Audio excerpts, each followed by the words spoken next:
Hello everyone and welcome to a new video from Your Overwatch. I'm Eddie the Chump, and today we'll be talking about an issue that seems to be consistently recurring for many players on the forums, and that's the issue of leaving games and disconnects and the punishments inherent. Force has in fact covered a part of this issue, and his video is really good, so I suggest you check it out. However, our video will be talking about possible solutions to a number of the problems players are facing. Now, if you look on the forums, there are many threads of people taking issue with the fact that they have been banned wrongly or lost vast amounts of SR from disconnecting. Now, back in September, Jeff Kaplan made clear that although sometimes it's going to be unfair, Blizzard have to treat every instance of someone leaving a game as the same. So that's people leaving through rage, or a server disconnect, or a game crash. Any instance of a player leaving has to be treated equally. Now, what some people are saying is that since the Uprising update, people are being counted as a leaver despite being disconnected and rejoining. This would obviously be a problem if it happened enough times, as they'd eventually get banned, potentially for a whole season. That's not very fair if they've made attempts to and been successful in joining back. Now, I have to be clear, this is just what some people are reporting. There's still no clarification if that is indeed happening. But if it is, it obviously needs addressing. But there are other games where the issue of leaving and rejoining is treated differently. And for some of the examples in this video, we'll be looking mainly at how these games handle these issues. Let's look at some of the contexts in which people disconnect. I won't touch people straight up leaving a game, as I think the community is pretty much all aligned with the sentiment that those players should get punished. There are, however, a lot of reasons as to why a player might disconnect, and not all of those are impossible hurdles to manage. Pre-game crash. So one thing that Liam in fact had a lot of trouble with himself was his game crashing as the match loaded. If a player lags out when loading the map, the game cancels and they get a leaver penalty, with virtually no time to rejoin as the threshold is way too low. The time where you can pick a hero and not spawn in is roughly about 20 seconds. This is something I'm sure has happened to some of you watching, and it's an area that could be improved. There are other esports shooters that have a much longer player load-in time, to allow people whose game crashes when loading to restart their game or their internet and join in. Think of it like a clearing time. So we suggest a similar system. When loading players in, there should be a 5-minute grace period. That would allow for anyone with connection or computer issues to figure them out and connect properly. Then when everyone has actually loaded in, it would shorten immediately down to a 10-second ready up countdown. Theoretically, it would hardly ever be used, but it would be there to avoid the needless cancelled games due to early crashes. What those 5 minutes would be equivalent to is essentially warm-up time, so in the Overwatch context, you could just have skirmish like quick play does as you wait for everyone to connect properly. If that system was in place, early game crashes or internet drops while loading would cease to be an issue altogether.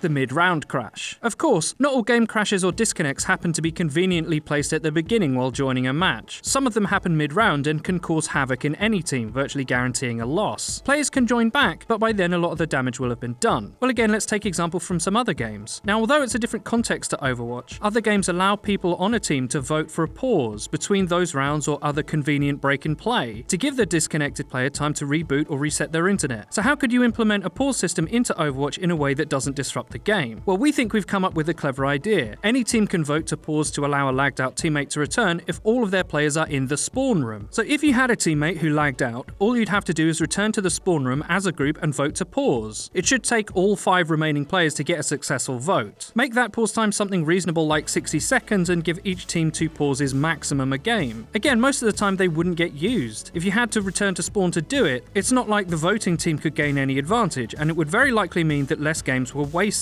Because let's not forget, there is no huge bonus for winning against a team with a leaver, far from it. If you win against a team that has a player leave, you get virtually no SR reward. Maybe people don't know about that or actively think about it when playing. So even for the quote-unquote winning team, those games are a wash anyway. It's actually in their interest to see the games out with both teams at a full roster. As a side note on that topic, perhaps there could be some kind of adjustment to the way SR rewards are handled for games in which a player leaves against you. If, say, a player leaves right at the end of the first round after getting stomped in King of the Hill, is it fair that the team doing the stomping gets so little reward? It feels somewhat that everyone is punished in that context. Perhaps if a game has been live for a long enough time, then the SR rewards could be what they would have been from a full game. If Overwatch was a peer-to-peer game, that would be a terrible idea, as people would directly benefit from booting people offline, but luckily it isn't, so that's not a concern. I have to say though, I'm not utterly convinced that this issue has an easy answer. I know it's irritating to be beating a team and then have a leaver ruin your chance of getting SR, but that's what the punishments for those levers are there for. It's a punishment because it does ruin games. It's fine for them to live with the consequences, but for players on the winning teams, it's just bad luck. If you got normal rewards, the results could get messy and throw other ranking mechanics out of alignment. In conclusion then, there are ways to make sure less games are wasted in the event of disconnects or crashes, while maintaining the punishments for those who leave voluntarily, ruining other people's enjoyment of a full game. Be sure to let us know in the comments what you guys think, and if any of these issues have affected you in your games. If you like the video, please don't forget to leave a rating. If you never want to miss one of our videos again, click the bell icon next to the subscribe button on our channel to join the notification squad. You'll be in good company. Please check out our Discord, where you can find one of the biggest Discord communities for Overwatch out there. If you want to see us tilt live for your enjoyment, please check out our Twitch channel, which will be linked in the description. Also, finally, please follow the Your Overwatch Twitter. It's where you can find updates about new videos and streams. I've been Eddie the Chump, and until next time,